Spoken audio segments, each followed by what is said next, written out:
Bienvenue à la taverne de Lug.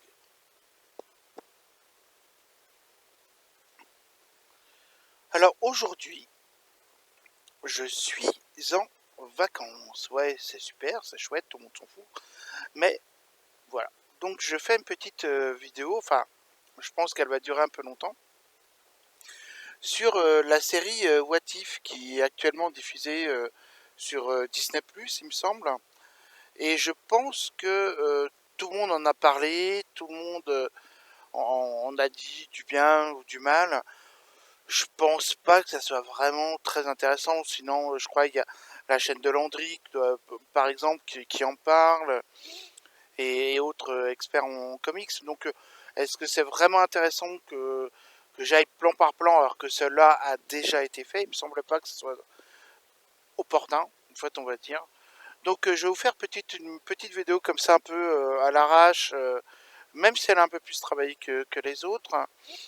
Je vais vous parler, donc déjà dans un premier temps, ce que j'en pense de cette série.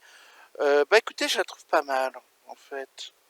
Ouais, je la trouve plutôt bonne, plutôt intéressante. Alors j'aime pas du tout les dessins.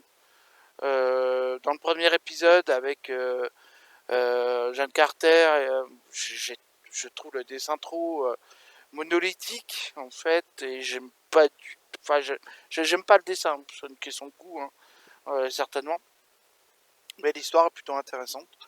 Ensuite, j'ai vu avec Hank Pym, c'est ça, l'épisode 3, il me semble. Bon, bref, c'est une série ce serait quand même inconcevable de dire que c'est mauvais. Enfin, c'est pas mauvais. C'est intéressant. Voilà, c'est intéressant. Ce que je souhaiterais donc, pour parler de What If, mais aller peut-être un petit peu plus loin, parce que finalement, What If, c'est quoi? C'est une uchronie. Est-ce que vous savez ce que c'est qu'une uchronie? Je ne veux pas vous blesser, blesser votre orgueil. Si on parle d'Uchronie, on peut parler d'utopie. Si on parle d'utopie, on peut parler de dystopie, d'ataraxie par exemple. Dans un premier temps, on va regarder ce qui a été publié. Alors c'est pas exhaustif évidemment. Qu'est-ce qui a été publié comme What If qui pourrait être intéressant pour vous, si vous avez envie de... Moi personnellement, les revues publiées par Lug, enfin plutôt par Marvel et Lug, sont super intéressants. Enfin, j'adore cette histoire-là. Je crois que j'adore les uchronies en fait en règle générale, et j'avoue que c'est très très intéressant. On va commencer par c'est la dernière chasse de Kraven. Là, donc Kraven va suivre sa proie, donc qui est Spider-Man, une des proies qu'il n'a jamais réussi finalement à capturer. Et ça va devenir en fait son leitmotiv. Vous voyez, je suis Kraven. Et il va tendre un piège à Spider-Man. Comme là, je vais vous faire lire, enfin voir plutôt quelques images. Vous voyez, là, il est emprisonné. Et il va tirer sur Spider-Man. Qui ensuite, en fait, il va l'enterrer, le mettre dans un cercueil, remettre la terre dessus, faire une pierre tombale, etc. Mais en fait, il n'est pas mort, car en fait, c'est pas une balle destinée à tuer, c'est une balle destinée à faire mourir le pardon, c'est pas une balle destinée à faire mourir Spider-Man, c'est une balle destinée à faire dormir Spider-Man. Et je vous spoil pas le reste, je vous le conseille, la dernière chasse de Kraven, c'est une bonne entrée en comics. Et évidemment, il y a eu un what if, qui est celui-ci. Et si Kraven le chasseur, donc là c'est Kraven le chasseur, avait réellement tué Spider-Man, donc là il n'y a pas de doute possible. Spider-Man est mort de la main de Kraven le chasseur. S'en suivra par la suite donc une enquête, parce que donc Spider-Man a disparu et le monde super-héroïque va s'en inquiéter. Donc, comme on peut voir, Captain America, Daredevil, la Torche Humaine. Je vous spoil pas plus. Vous lisez ça et ça. À mon avis, vous avez une très bonne connaissance des utopies, des dystopies et des uchronies. On peut poursuivre sur la Nuit du Lézard. Donc ça, c'est une édition Lug qui est parue, d'ailleurs, je n'ai pas regardé quand est-ce qu'elle était parue, en 1978. 1978. Comme vous pouvez voir, donc sur cette couverture, nécessairement, il y a ça, c'est Morbius. Et donc Spider-Man, évidemment, vous avez reconnu. Spider-Man, en fait, décide dans cet album de perdre ses pouvoirs. Il ne veut plus être l'araignée. Il en a marre. Il boit une potion. Et malheureusement, c'est le résultat inverse qui se passe. En buvant cette potion, il devient une véritable araignée humaine. Et nous avons un what if. Et si Spider-Man avait gardé ses 6 bras, j'ai oublié le 6, avait gardé donc ses 6 bras, c'est quand même Peter Parker, qui serait passé effectivement s'il avait gardé ses 6 bras en tant qu'humain, puis en tant que super-héros Spider-Man. Donc vous pouvez dire ça,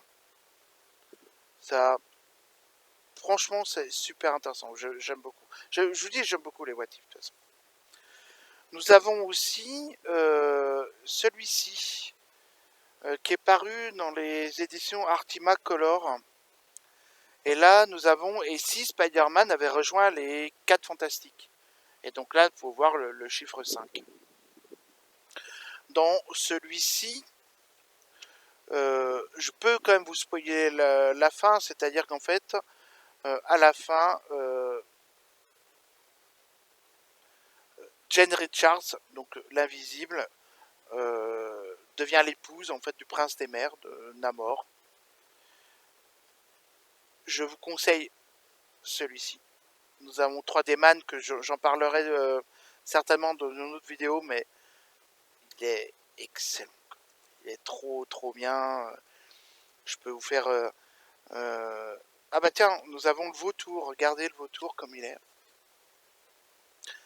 Ah forcément, puisque Spider-Man a rejoint les 4 Fantastiques, le vautour fait pas un pli. Hein. Faire comme ça plutôt. Voilà. Il est excellent. Enfin, je l'ai acheté quand j'étais super jeune et il est... enfin, c'est peut-être trop nostalgique, hein, mais j'adore les dessins. Les dessins sont parfaits, ils sont excellents, ils sont trop beaux, quoi. Et donc là, nous avons The Watcher. Hein. The Watcher dans la série What If de Disney. C'est ça qui ressemble.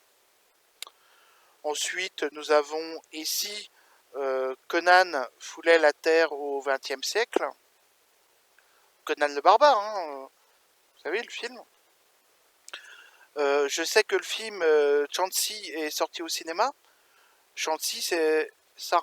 Et il y a un ici aussi par rapport à lui. Donc Shang-Chi n'est pas un film de mandarin, il est le fils de Kung Manfu. Bon, j'en parlerai de Shang-Chi. C'est un héros plus ou moins secondaire, mais son passé est plutôt intéressant. Son père est sanguinaire et il va, vu cette... zut, le mot m'échappe, mais enfin, il va se rendre compte que son père en fait est un tyran, est un criminel, et il va se rebeller en fait contre lui. Et après, il y aura différentes péripéties que j'aborderai certainement une autre fois. Nous avons ici Wolverine, donc Serval avait rejoint et voire même guidé, était devenu le chef de la division Alpha. Comme vous pouvez voir donc la mort de Cyclope, de Diablo et Tornade. Nous avons un what if. Et si J. Jonah Jameson avait adopté Spider-Man, carrément. Très bon. Il est vraiment très très bien. Et comme vous pouvez voir, en fait, DJ Jameson qui déteste les super-héros, etc., à la fin, bon, je vous spoil, à la fin, il en devient un. Vous pouvez voir DJ Jameson et le fils adopté, Peter Parker. Je vous raconte pas plus parce que ce serait dommage de spoiler pour quelle raison J. Jonah Jameson a adopté Peter Parker, et etc. Très bon what if, vraiment excellent. Nous avons, et si Captain America n'avait pas disparu pendant la guerre, qu'est-ce qui serait passé? Vraiment très intéressant. Nous avons aussi dans celui-là, vous voyez, le Watcher. Et celui-ci, en fait, dans Artima Marvel Color, il y a 2 what if, généralement. Et là, c'était, et ici, Hulk avait gardé le cerveau de Bruce Banner. Par exemple. Je vais aller très rapidement. Et si les Vengeurs n'avaient jamais existé? Et que je vous dis, hein, c'est souvent les histoires, en fait, se terminent mal. Vous voyez, par exemple, ici, les Envahisseurs. Voilà, je vous laisse lire. Et après, on peut voir, en fait, effectivement, que Captain America meurt et il la relève, en fait, de celui-ci. Donc, quand on parle d'utopie, dystopie, uchronie, on est vraiment plein dedans. Celui-ci, et si Jane Foster avait trouvé le marteau de Thor.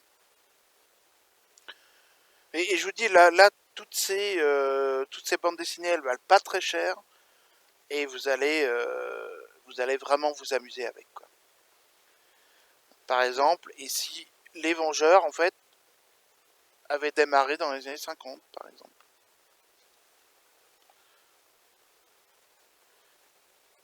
Encore un autre, ici, la vision des Avengers avec conquérir le monde.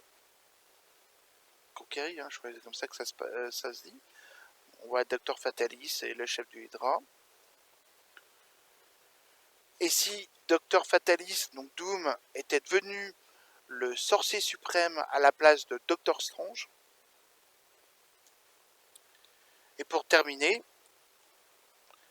et si Captain America avait formé les Avengers?